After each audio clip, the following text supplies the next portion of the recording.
direto, Neca, direto!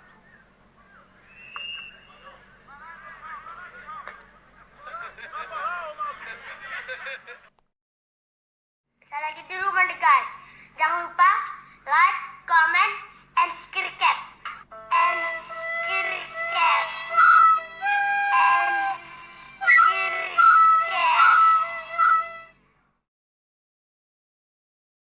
Permisi Ustadz, mau kemana Anda? Saya mau tanya, ini pertanyaan dari, saya bacakan ya, teman namanya Herfansyah Adius. Permisi Ustadz, saya mau tanya, kalau semisal enggak Jumatan 3 kali, sudah dianggap kafir. Lantas jika wabah corona ini sampai 1 bulan, berarti kita sudah tidak Jumatan 4 kali. Nah itu gimana ya Ustadz? Baik, bagus pertanyaannya. Memang ada keterangan dalam satu hadis yang diriwayatkan salah satunya oleh Imam Abu Daud. Nomor hadis 1052, rawinya Abi Al-Ja'i, ya, dari Rasulullah SAW. Beliau pernah bersabda, bima makna man taraka thalatha juma'in tahawunan alaihi. Nah, tolong digarisbawahi kalimat tahawunan alaihi, ya, taba'allahu ala qalbi. Siapa yang sengaja meninggalkan Jumat sebanyak 3 kali karena meremehkan itu, tahawunan alaihi itu menganggap ringan, remeh. Nah, jadi kasusnya sengaja meninggalkan Jumat, nah, bukan karena ada sebab tertentu yang secara syariat dia boleh mengganti Jumat dengan zuhur. Ingat ya, bukan sengaja meninggalkan Jumat karena ada sebab tertentu sehingga dia mengganti Jumat dengan zuhur. Nah, kasusnya berbeda. Maka di hadis ini dikatakan siapa yang sengaja meninggalkan Jumat sebanyak 3 kali karena meremehkan, menganggap ringan ibadah Jumat itu, maka taba'allahu ala qalbi, Allah akan menutup, memberikan cap kepada hatinya. Ya, taba'a sama dengan khatama, ya, sama dengan Al-Baqarah ayat ke-7 itu ketika Allah mengatakan khatamallahu ala qulubihim wa ala sam'ihim wa ala absarihim ghishawa wa lahum adzabun azim. Maka diancam oleh Allah Subhanahu wa taala, hati-hati. Ya, nanti kalbunya bisa tertutup. Ya, kalau kalbu tertutup, pada akhirnya sulit menerima informasi. Nah, bukan hanya informasi-informasi yang dimaksudkan kebaikan-kebaikan, tapi pada puncaknya sulit menerima nur Allah Subhanahu wa taala. Karena itu kalau dengar azan ke telinga sudah nggak mempan lagi, nggak peduli dengar azan. Lihat orang ke masjid sholat sudah tidak ada kecenderungan untuk bisa mengikuti. Bahkan puncaknya ada yang anti. Awas, hati-hati nih. Hati-hati, puncaknya anti. Ya, mohon maaf. Ya, azan jadi komplain, lihat orang salat jadi sewot. Nah, sekarang padahal ada tempat misalnya yang aman, ya, boleh jadi tidak ada isu virus di situ, tiba-tiba ikut komentar tutup masjidnya misalnya.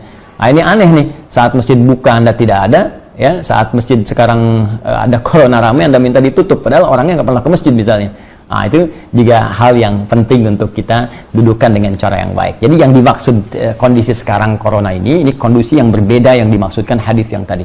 Ya, karena itu penting kita mengkaji secara detail sehingga tidak salah paham atau pahamnya yang salah. Jelas ya? Nah, dalam konteks orang tidak bisa Jumat, nah, karena kekhawatiran diduga menyebarnya virus misalnya corona ini, ya, apalagi misalnya mohon maaf di masjid-masjid simpangan, jalan, ya, atau sekarang seperti Istiqlal, kan? Atau masjid-masjid yang di pinggir jalan yang kita nggak tahu siapa jamaahnya, mungkin dia membawa virus dan sebagainya, maka ada kebijakan di masjid tersebut tidak diselenggarakan salat Jumat dan jamaah kemudian diperkenankan mengganti dengan salat zuhur. Bahkan telah keluar fatwa MUI terkait dengan persoalan ini. Maka di sini pernah saya sampaikan berlaku hadis Nabi. Ya, idza maribal abdu aw safar kutiba lahu mithla ma kana alaihi muqiman sahiha. Kalau seorang hamba punya uzur, bahkan uzurnya pun ya bisa sakit, bisa karena penyakit tertentu, bahkan kalaupun tidak ada penyakit, safar kata Nabi itu. Safar, perjalanan jauh. Ya, karena ada masyakkah, kesulitan tertentu. Jadi ilat perjalanan itu, sebab perjalanan itu bisa karena panjangnya jadi lelah, atau bisa karena kedua masyakkah, kesulitan dalam perjalanan itu yang menyebabkan ia tidak mampu mengerjakan rutinitasnya. Dia nggak bisa Jumat, kemudian dia kerjakan zuhur. Bahkan dalam waktu bukan Jumat pun, dia berangkat, misal, saya ingin katakan saya tinggal di Bekasi nih. Ya, kemudian saya akan ke Bandung. Macetnya luar biasa. Macet, saya sampai di kilometer 57, saya singgah di situ. Nah, situasi macet luar biasa, mungkin sampai ke Bandung maghrib gitu kan, sehingga tidak mendapati asar di tempatnya atau di jalannya. Maka saya jamak qasar.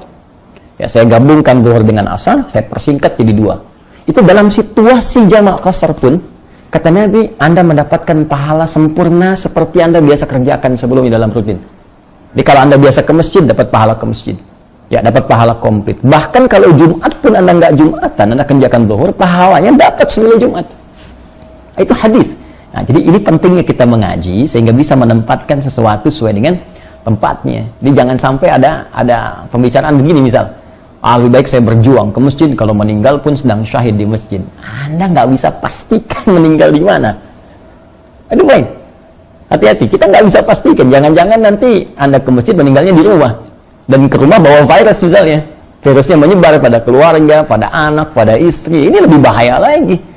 Jadi carrier Anda membawa nih, jadi agen pembawa virus kepada yang lain. Nah ini penting difikirkan di dalam konteks ini, dan Nabi telah memberikan solusi. Ya, Nabi telah memberikan solusi tentang persoalan yang dimaksudkan. Wallahu ta'ala a'lam bis-shawab.